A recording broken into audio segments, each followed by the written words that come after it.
உங்களுக்குள் இருக்கும் சக்தியை உங்களுக்கு உணர்த்தி உங்கள் இளமையை உங்களால் நிரந்தரப்படுத்தி உங்கள் குடும்பத்தில் உள்ள அன்பு, பாசம், நேசம், இன்பத்தை உங்களால் நிரந்தரப்படுத்த போகும் ஸ்ரீ ஆத்ம யோகா உங்களை அன்புடன் வரவேற்கிறது. இப்ப நம்ம வணங்கிடலாங்க. என்னை பெற்ற தாய் தந்தையை வணங்குகிறேன், பித்ருக்களை வணங்குகிறேன், என் உடலை நான் வணங்குகிறேன், பஞ்சபூதங்களாகிய இறைவனை வணங்குகிறேன். இப்போ தியான நிலைக்கு வரலாம். ஒரு கால் மேல ஒரு கால், உள்ளங்கை மேல உள்ளங்கை, முதுகுத்தண்டை நேரம் நிமிர்ந்து உட்காரணும். கண்களை அழுத்தம் இல்லாம சாஃப்டா முடிக்குங்க.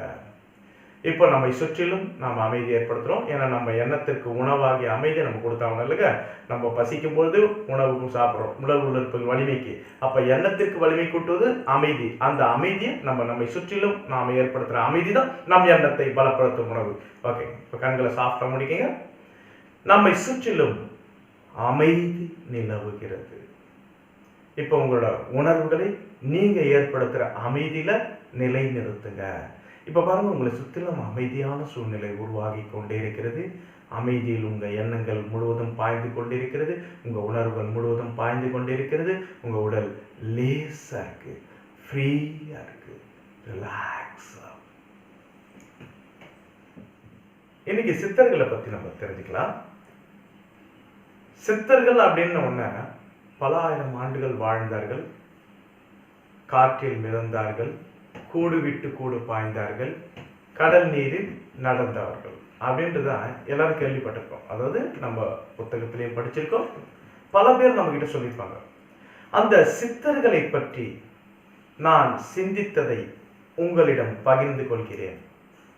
உங்கள் 6வது அறிவை நீங்களும் பயன்படுத்தி சிந்தியுங்கள். இந்த சித்தர்கள் அப்படின்னோட சித்து அப்படின்னவங்க. அந்த சித்து அப்படின்னா மாய மந்திர கலை. எல்லாரும் நினைச்சுக்கிறாங்க, நம்ம நாட்டு மக்கள் எல்லாருமே சித்து என்பது மாய மந்திரம். அப்ப அந்த சித்தினால் மாய மந்திரத்தால் தான் கூடு விட்டு கூடு பாயிறாங்க, கடல் நடுவே அதாவது தண்ணியில நடக்கிறாங்க, காத்துல மிதக்கிறாங்க. அவங்களால அதனால்தான் பல ஆயிரம் ஆண்டுகள் வாழ முடிஞ்சது. அவங்க கிட்ட மாய மந்திர கலை இருக்கு, அதனாலதான் நினைச்சுக்கிறாங்க. அந்த மாயமந்திர கலை என்பது, சித்து என்பது மாயமந்திரம் என்பது, அந்த மாயமந்திர கலை இவ்வுலகத்தில் இன்னைக்கே இல்லை, அந்த காலத்திலையும் இல்லை, வருங்காலத்திலையும் கிடையாது. மாயமந்திரம்ன்றதே கிடையாது. எல்லாமே தந்திரம் அப்படி இருக்குது. தந்திரம் இன்னொன்று இருக்கு, ஆனா இது கிடையாது இதுல. பட் தந்திரம் இருக்கு. அப்போ அந்த சித்தர்கள் இந்த மாதிரி சித்து என்பது சிந்தித்து, சித்து என்பது சிந்தித்து, சித்தர்கள் என்பது சிந்தித்து செயல்படுபவர்கள். இப்போ நம்ம இவ்வுலகத்துல முனிவர்கள், இவ்வுலகில் முனிவர்கள் வாழ்ந்திருக்காங்க, தவசிகள் வாழ்ந்திருக்காங்க. அதாவது முற்றும் துறந்தவர்கள் தவசிகள். அடுத்தது சித்தர்களும் வாழ்ந்திருக்காங்க. இதுல முனிவர்களையோ தவசிகளையோ பல ஆயிரம் ஆண்டுகள் வாழ்ந்தார்கள், கூடு விட்டு கூடு பாய்ந்தார்கள், கடல் நடுவே நடந்தார்கள், காற்றில் மிதந்தார்கள் அப்படின்னு யாருமே இது வரைக்கும் சொன்னது சரித்திரமே கிடையாது. ஆனா சித்தர்களுக்கு மட்டும் இது இருக்கு. இது சித்தர்கள் மட்டும் ஏன் இருந்தது, முனிவர்களுக்கு தவசிகளுக்கு இல்லை அப்படின்றத நம்ம சிந்தித்தால், நம்ம 6வது முழுமையாக சிந்தித்தால் சீரான விடை உங்களுக்கு கிடைத்துவிடும். அதாவது முனிவர்கள், அந்த முனிவர்கள் யாருன்னா தன்னை இறைவனாகவே நினைப்பவர்கள், தான் இறைவன். அது மாதிரி இறைவனாக விரும்புவர்கள். இறைவன் நம்ம இறைவனாக எல்லாருமே மதிக்கணும், வணங்கணும் அப்படின்னு நினைச்சு அந்த மக்களோட இணைந்து வாழாமல் காடு மேடு மலை இங்க போய் தவம் செய்யணும். இது முனிவர்கள். அடுத்தது தவசிகள், அதாவது முற்றும் துறந்தவர்கள். அவங்க இறைவனை அடைவதற்காக, அதாவது இறைவன் கொடுத்த இந்த குடும்பத்தில் உள்ள அன்பு, பாசம், நேசம், இன்பத்தை துறந்து இறைவன் இருக்கிற இடத்தையே உணராமல் அந்த இறைவனை அடைய வேண்டும் என்பதற்காக ஆன்ம நிலையை அடைய பல காடு மேடு மலை அவங்களும் தவம் இருந்தார்கள். ஆனா அவங்களுக்கு ஆன்ம நிலை உணர முடிஞ்சுதா? முடியல. இறைவன்கிட்ட கான்டாக்ட் பண்ண முடிஞ்சுதா? அதாவது இறைவனோட தொடர்பு கொடுக்க முடிஞ்சுதா? இல்ல. ஏன்? இறைவன் கொடுத்ததை அவர்கள் விடுத்து இறைவன் தேவையில்லைன்னு கொடுக்காததுக்கு பாருங்க, அது வேணும். அதாவது இந்த உலகத்தில் உள்ள அனைவரையும் தன் கட்டுப்பாட்டுக்குள் வைத்திருக்க வேண்டும் என்று தவசிகள், முனிவர்கள், சாமியார்கள் நினைச்சாங்க. எல்லாரும் நம்ம கீழே இருக்கணும், நம்ம சொல்றதை கேட்கணும் அப்படின்னு நினைச்சு அவங்க தான் இருக்காங்க. ஆனா அவங்களுக்கு இந்த நிலை கிடைக்கல. சித்தர்கள் அப்படின்னா நம்ம சொல்லிக்க சிந்தித்து செயல்படுபவர்கள். அந்த சிந்தனை என்பது ஆறாவது அறிவை குறிப்பது.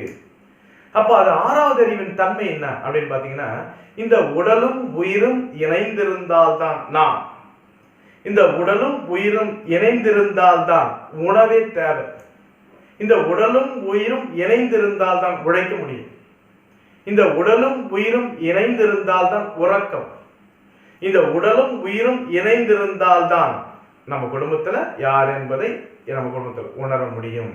அப்ப இந்த ஆறாவது தன்மை இதுதான். இதை உணர்ந்து இறைவன் கொடுத்த, அதாவது இறைவன் கொடுத்த உணர்வுகளை, இறைவன் அவரோட குழந்தை நாம. அப்ப நமக்கு தொடு உணர்வு, பசி உணர்வு, அதாவது உடல் உள்ளுறுப்புகள் வலிமை குறையும் போது பசி உணர்வு கொடுத்திருக்காரு. அடுத்தது சுவை உணர்வு நாக்கில் கொடுத்திருக்காரு. அடுத்தது உடல் உள்ளுறுப்புகள் வலிமை குறைஞ்சி நோய் இருக்கும்போது வலி உணர்வு கொடுத்திருக்காரு. அடுத்தது அன்பு. அந்த அன்பு, அதாவது அன்பு, பாசம், நேசம், இன்பம். இதுல பாசத்தை தாய் தந்தையிடம் காட்டுற மாதிரியும், அதாவது தாய் தந்தையிடம் உணரக்கூடியது பாசம். அடுத்தது குழந்தைகளிடம் பாசம், அன்பு, இன்பம், பாசத்தையும் இன்பத்தையும் குழந்தைகளிடம் உணர்றது. அடுத்தது மனைவியிடம் பாசம், அன்பு, நேசம், இன்பம். இதை அடுத்தது உறவினர்களிடம், நண்பர்களிடம் அன்பு, இன்பத்தை. இந்த பிரித்து உணர்ந்து பார்க்கும் அறிவாகிய சிந்தித்து செயல்படும் அறிவை நம்ம கொடுத்துருக்காரு. அதாவது இவங்க உங்ககிட்ட இந்த உணர்வை உணரணும், இவங்க கிட்ட இந்த உணர்வை தீர்த்துக்கணும் அப்படின்ற உணர்வை இறைவன் கொடுத்துருக்காரு. இதை உணர்ந்து செயல்பட்டவர்கள் சித்தர்கள். அதாவது நமக்கு எல்லாமே கிடைச்சிக்கிட்டே இருந்தா, அதாவது நோயே இல்லாம சந்தோஷமா வாழ்ந்துருக்கோம், செல்வம் இருக்குது, உணவு இருக்குது, சொந்தங்கள் இருக்கு, அப்ப என்ன செய்வோம், பலாயிரம் ஆண்டுகள் நல்லா வாழ்ந்துன்னு இருக்கணும் ஆசைப்படுவோமா இல்லையா? அப்போ பலாயிரம் ஆண்டுகள் வாழறதுக்கு என்ன காரணம்? சித்தர்கள் அவர்கள் இறைவன் கொடுத்த இந்த உணர்வுகளை அனுபவித்துக் கொண்டே இருந்ததால் அவங்களால பலாயிரம் ஆண்டுகள் வாழ முடிஞ்சது. ஏன்னா அவங்க என்ன பலாயிரம் ஆண்டுகள் வாழ வேண்டும், அதனாலதான் அவங்க வாழ்ந்தாங்க, பலாயிரம் ஆண்டுகள் வாழ முடிஞ்சது. அடுத்தது கூடு விட்டு கூடு பாய்ந்தார்கள் அப்படின்னு பாருங்க. அந்த கூடு விட்டு கூடு பாய்வது எதுனா எப்படின்னா, ஒரு உடலை விட்டு ஒரு உடலுக்கு போய் உணர்வு கொடுக்கறது இல்லை. அதாவது உணர்வு உடலை விட்டு உடல் உயிர் போறது இல்லை. நம்ம உடல்ல இருக்கிற உணர்வு, ஒருத்தருக்கு அடிபட்டுச்சு, நம்ம எதுக்கு ஒருத்தருக்கு விபத்து நடந்துச்சு, அந்த விபத்து நடந்த இடத்துல இருக்காங்க பாருங்க, அவங்களோட உணர்வா நம்ம உணர்வு அங்க போயிடும். அந்த வலியை உணரணும். தொடையில காலில் அடிபட்டிருக்கா, கையில அடிபட்டிருக்கா, அந்த கை நம்மளுக்கு வலிக்கும். இதுதான் கூடு விட்டு கூடு பாயும். அப்ப அந்த வலி இருக்கும்போது அந்த உணர்வை உணர்ந்து அவங்களுக்கு என்ன தேவையோ அதை நம்ம செய்வோம். அடுத்தது ஒரு குடும்பத்துல ரொம்ப சோகமா இருக்காங்க, மகிழ்ச்சியா இல்லாத இருக்காங்க, அந்த மகிழ்ச்சி இல்லாத வறுமையில இருக்கும்போது அந்த வறுமையை நம்ம உணர்றது, அந்த வறுமையை உணர்ந்து அவங்க நல்லா இருக்கணும்னு நம்ம நினைக்கிறோம் பாருங்க. எண்ணத்தோட சக்தி பலமானது. ஏன்னா நம்ம உடல் உறுப்புகள் பலமாக இருப்பதால் நம் உடலில் இருந்து தோன்றும் எண்ண அலைகள் பலமானது. அப்ப அவங்க நல்லா இருப்பாங்க. இதுதான் கூடு விட்டு கூடு பாழ்வது. மற்றவர்கள் உணர்வுகளை உணர்ந்து, மற்றவர்களை கஷ்டப்படுத்தாம, அவங்கள வலியை உணர்ந்து, அவங்களுக்கு என்னென்ன தேவைகளை நம்மளால முடிஞ்சது செய்யறோம், நம்ம எண்ணத்தால செய்யறோம், செயல்களால செய்யறோம். இதுதான் கூடு விட்டு கூடு பாய்தல். அடுத்தது கடல் நடுவே நடக்கிறது, தண்ணியில நடக்கிறது. அதாவது கடல் நடுவே தண்ணியில நடக்கிறது. அடுத்தது காற்றோட மிதக்கிறது. இது எப்படின்னா, இதுதான் ஆன்ம நிலை. நம்ம உடல்நிலையிலிருந்து நம் உணர்வுகளை நம்ம எந்த இடத்துல நினைக்கிறோமோ அந்த இடத்துக்கு போயிடுங்க. இது ஆன்ம நிலை. இப்போ கடல் நடுவே அப்படின்னு மைண்ட் வச்சு நம்ம எண்ணத்தை வச்சு கண்களை மூணுனா கடல் நடுவில் நம்ம நின்று நடக்கிற மாதிரி இருக்கும். இது உடலால் அல்ல. இது வரைக்கும் யாரும் உடலால் அல்லன்னு உடலால அப்படின்னு நிரூபிச்சிடணும் இல்லை. இது உணர்வினால் சாத்தியம். அப்ப அந்த உணர்வினால் நம்ம கடல் நடுவே நடக்க முடியும், காத்துல மிதக்கிறோம். இப்ப ஒன்றும் இல்லை, நீங்க கண்களை மூடின்னு கொஞ்ச நேரம் ரிலாக்ஸா உங்க உடல் மிதப்பதை போல் ஒரு உணர்வு கொடுங்க. ஆனா உங்க உடல் உள்ளுறுப்புகள் பலமாக இருந்தால் 100% சாத்தியம். அதாவது உடல் உள்ளுறுப்புகள் தேவைகள் கிடைத்துக் கொண்டே இருந்தால் 100% இது சாத்தியமாகும். அப்போ உள்ளுறுப்புகள் வலிமையா இருக்கணும். அந்த வலிமை இருந்தாதான் நம்ம காத்துல மிதக்கிற மாதிரி இருக்கும், கடல் நடுவே நடக்கிற மாதிரி இருக்கும். நம்ம உணர்வுகளை எங்கெங்க எடுத்துன்னு போட முடியுமோ அந்தந்த இடத்துக்கு போகலாம். அதாவது அடர்ந்த காடின் மத்தியில் அப்படின்னோட அந்த அங்க கிடைக்கக்கூடிய உணர்வுகள், நம்ம உடல்ல இருக்கிற உணர்வுகள் அந்த இடத்துக்கு போயிடும். அப்போ அந்த பசுமையான காற்று வீசும் பாருங்க, அந்த பசுமையான காற்று நம் உடலை தழுவி செல்லும். அந்த ஸ்மெல் நம்மளுக்கு தெரியும் நல்லா. இது உண்மை. இது உடல் உள்ளுறுப்புகள் வலிமையாக இருந்தால் இது சாத்தியம். இது சாத்தியம் இல்லாததான் கிடையாது. அப்போ நம்ம என்ன செய்யணும் அப்படின்னா, நம்ம உடலை பராமரிக்கணும். அப்ப யாரு? நம்ம சித்தர்கள். உடலை பராமரிப்பவர்கள் சித்தர்கள். அப்ப சித்தர்கள் பல ஆயிரம் ஆண்டு வாழ்ந்தார்கள். அது மாதிரி நாமளும் வாழ முடியும் நம்ம உடலை பராமரிச்சா. அப்ப இறைவன் கொடுத்ததை அவர்கள் விடுவிக்காமல், அதாவது விடுக்காமல், வேணான்னு ஒதுக்காம அதை அனுபவிச்சாங்க. இப்போ உங்களோட தாய் தந்தை உங்களை நல்லா படிக்க வச்சிருக்காங்க. சின்ன வயசுல இருந்து நல்லபடியா வளர்த்து உங்களுக்காக ஏதாவது சொத்து சேர்க்கறதுனாலும் பரவாயில்ல, ஒரு படிப்புக்காக செலவு பண்ணியிருக்காங்க. ஒவ்வொரு இடத்துல சொத்தும் சேர்த்திருப்பாங்க. ஸோ அடுத்தது உங்களை நல்ல முறையில் வளர்த்து உங்களை கல்யாணம் பண்ணி உங்களுக்கு அடுத்தது உங்களோட ஃபேமிலி. அந்த டைம்ல உங்க ஃபேமிலியா இருக்கும்போது உங்க குடும்பத்துல ஒரு உயர்வு கிடைக்குது உங்களுக்கு. அதாவது உங்களால் உங்க குடும்பத்தை நல்லா உயர்த்திக்கு போறீங்க, சந்தோஷமா இருக்குது. அதை பார்த்து முதல்ல யார் சந்தோஷப்படுவாங்க? உங்களோட தாய் தந்தை. நம்ம வளர்த்தது நல்லபடியா வளர்த்துருக்கோம், நல்லபடியா சேர்த்து வச்சுக்கோ, இதை நல்லா இரட்டிப்பாக்கி நல்லபடியா இருக்காங்க அப்படின்ற எண்ணம் அந்த தாய் தந்தைக்கு இருக்கும். அப்போ அவங்க மகிழ்ச்சி அடைவாங்க. அதே போல்தான் இறைவனும் அவர் கொடுத்த இந்த உணர்வுகளை, அன்பு, பாசம், நேசம், இன்பத்தை தனித்தனியாக ஒவ்வொரு இடத்திலும் நம்ம குடும்பத்துல உணர்றதுக்கு நம்ம உடல் உள்ளுறுப்புகளை பராமரிப்பதால் அதை உணரக்கூடிய சக்தி இருக்கிறது. அப்ப உணரும் போது அவர் கொடுத்ததை நம்ம அனுபவிச்சு சந்தோஷமா இருக்கிறோம். அப்போ அதனால நம்மளுக்கு நீண்ட ஆயுள் கிடைக்குது. அப்போ இறைவனுக்கு மகிழ்ச்சி. அப்போ சித்தர்கள் இறைவனை மகிழ்விப்பவர்கள்.